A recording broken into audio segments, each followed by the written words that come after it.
బాహుబలి సినిమాతో నార్త్లో తెలుగు సినిమా అడుగుపెట్టి బాహుబలి 2తో ప్రభంజనం సృష్టించి చరిత్ర తిరగరాసింది. RRR, పుష్ప మూవీస్ నార్త్లో తెలుగు సినిమాల స్థానం సుస్థిరం చేశాయి.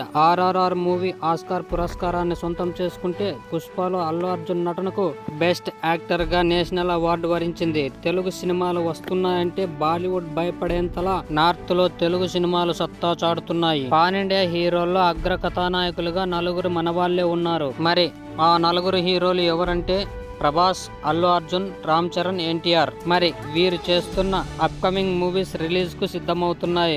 మన తెలుగు సినిమాలు బాలీవుడ్ లో రిలీజ్ అవుతున్నాయి అనగానే బాలీవుడ్ హీరోలకి దడ. ఎందుకంటే మళ్ళీ ఎలాంటి రికార్డులను సృష్టిస్తారో, వాటి వల్ల వాళ్ళ క్రేజ్ ఎక్కడ దెబ్బతింటుందో అన్న భయం. ఈ నలుగురు హీరోల సినిమాల రిలీజ్ డేట్స్, ఆ సినిమాలు విడుదలకు ముందే ఎంత బిజినెస్ చేశాయో ఇప్పుడు చూద్దాం. ప్రభాస్ కల్కి 2898 AD, Ram Charan game changer, Allu Arjun Pushpa, NTR Devara. ఈ సినిమాలను బాలీవుడ్ డిస్ట్రిబ్యూటర్ అనిల్ తరాని ఈ సినిమాల రైట్స్ ను దక్కించుకున్నాడు.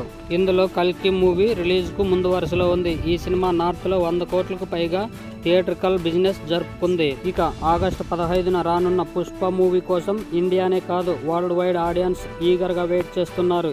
ఈ సినిమా హిందీ రైట్స్ ని కరణ్ జోహర్ ఏకంగా 200 కోట్లకు కొనుగోలు చేసినట్లు సమాచారం. ఈ దెబ్బతో తెలుగు సినిమానే కాదు హిందీ సినిమాలను కూడా వెనక్కి నెట్టేసి ముందు వరుసలో నిలిచింది.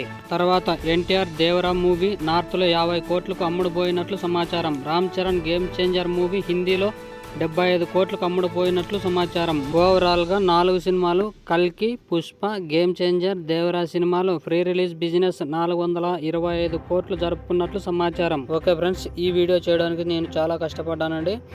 మీ సపోర్ట్గా నాకు ఒక లైక్ చేసి ఛానల్ను సబ్స్క్రైబ్ చేసుకుంటారని ఆశిస్తున్నాను. Thank you for watching. నా తరం నవతరం వర్ధిల్లాలి భావితరం. జై హింద్.